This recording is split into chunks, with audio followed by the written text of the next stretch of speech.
व्यक्ति किसी फील्ड में आगे बढ़ने की कोशिश करता है, चाहे वो जॉब हो, चाहे बिजनेस हो, या कंपटीशन हो, या किसी भी क्षेत्र में हो, तो जैसे ही वो इस फील्ड में एंटर करता है तो उसके मन में एक चीज़ जन्म लेती है, वो होती है कंपैरिजन।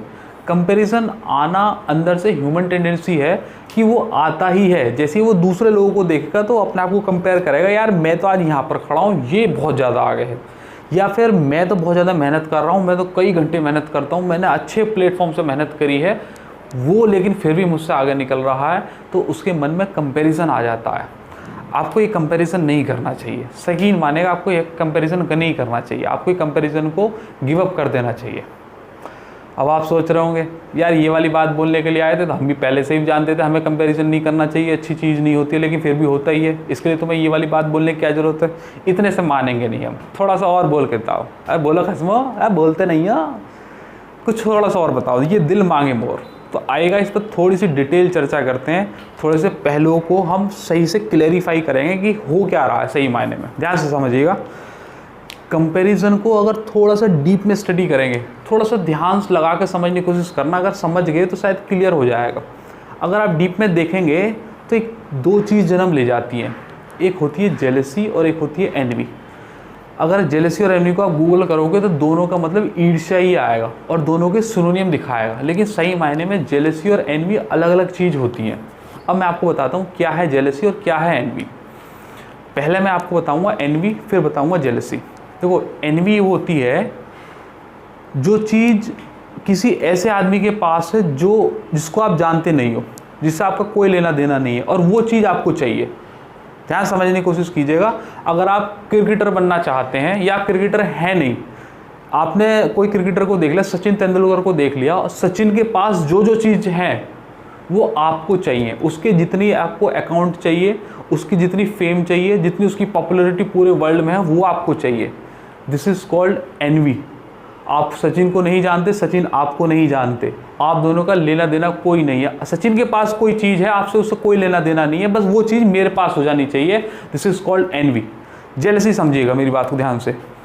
आपका कोई फ्रेंड है, आपका भाई है, बहन है, या आपका कोई नेबर है, उसके पास कोई चीज़ हो, वो चीज़ चल के मेरे पास आ जानी चाहिए और उसके पास कभी ना हो।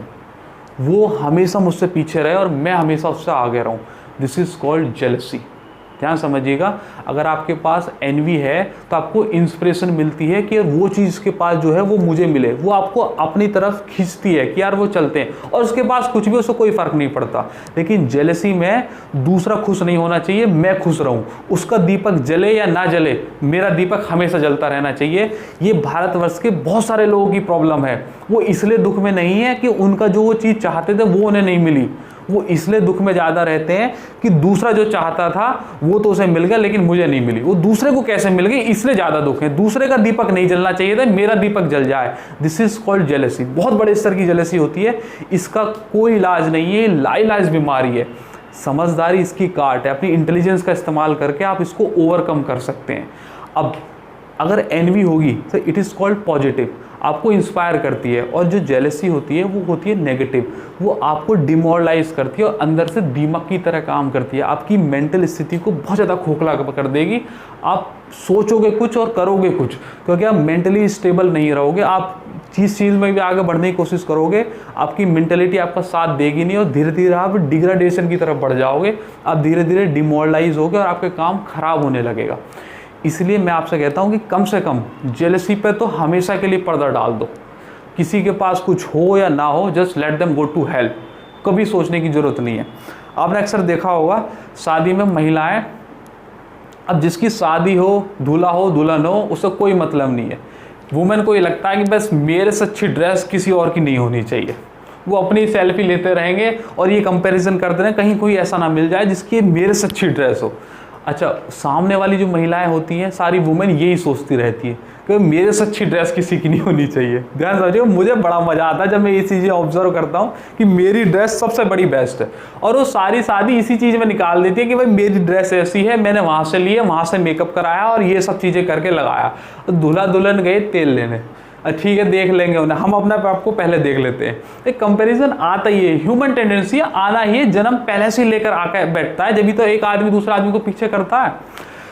अगर जेलसी आ रही है तो इसको कोशिश कीजिएगा कि आप ना ही करें, इसको इंटेलिजेंस का इस्तेमाल करके अपने मन को समझाओ कि यार चलो ठीक है, ये मेरे से आगे बढ़ रहा है, आज अपनी खुशी मेरे साथ शेयर करने के लिए आया तो ठीक है, कोई बात नहीं, आज ये लेकर आया, कल को एक दिन मैं इसके लिए लेकर आऊँगा।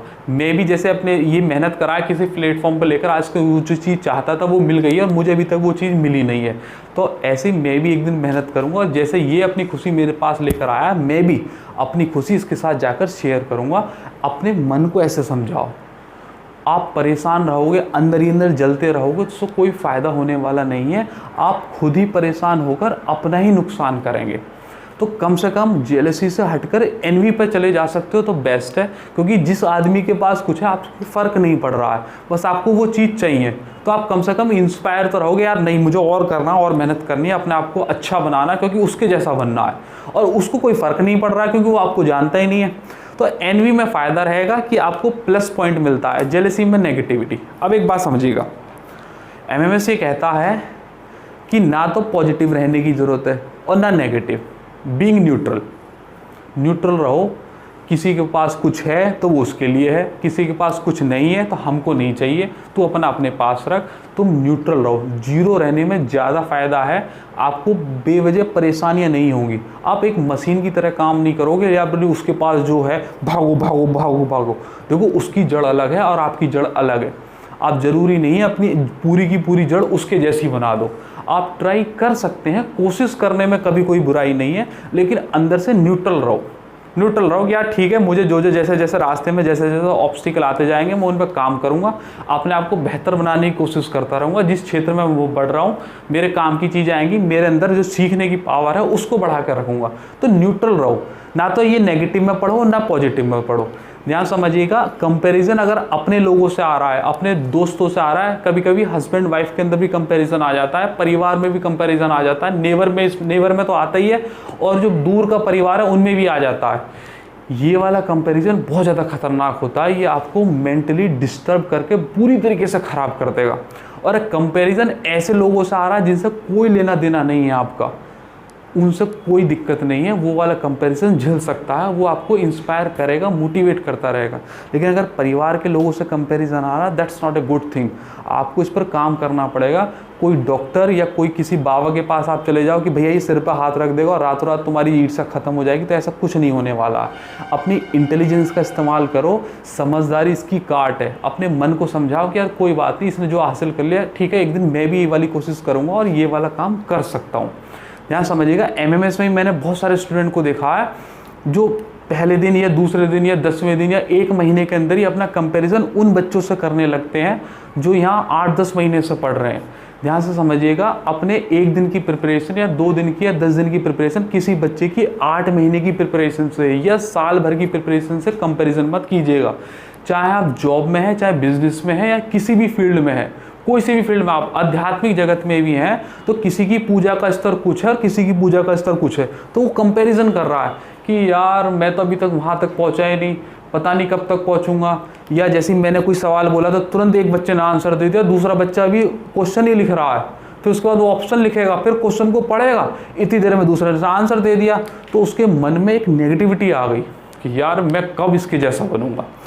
अपने थोड़े दिन की जो मेहनत है वो किसी आदमी की इतने दिन की मेहनत से कंपैरिजन कभी नहीं होती है।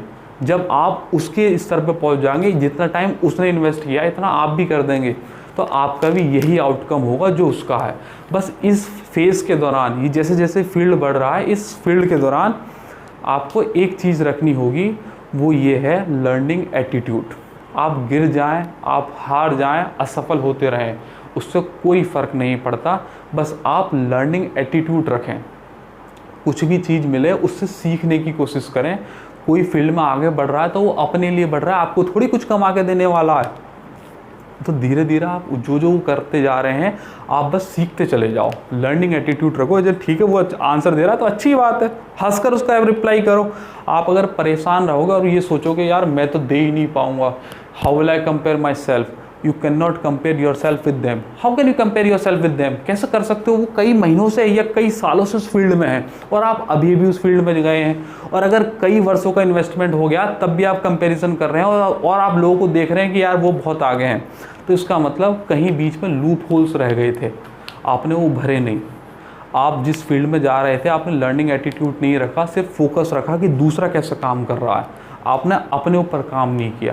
तो आपको वो कैसे काम कर रहा है उसको छोड़ दीजिएगा। आपके यहाँ जो गलतियाँ हो रही हैं बस उन पर सही करने की कोशिश करते रहिएगा। अपनी इस मुहिम को कभी नहीं रोकना है, चाहे लास्ट लाइफ क्यों ना आ जाए, आपकी ज़िंदगी का ख़त्म होने का समय क्यों ना आ जाए, आपको लर्निंग एटीट्यूड हमेशा ही रखना है। आप सीखते रहिएगा और अपने आप को बढ़ाते रहिएगा।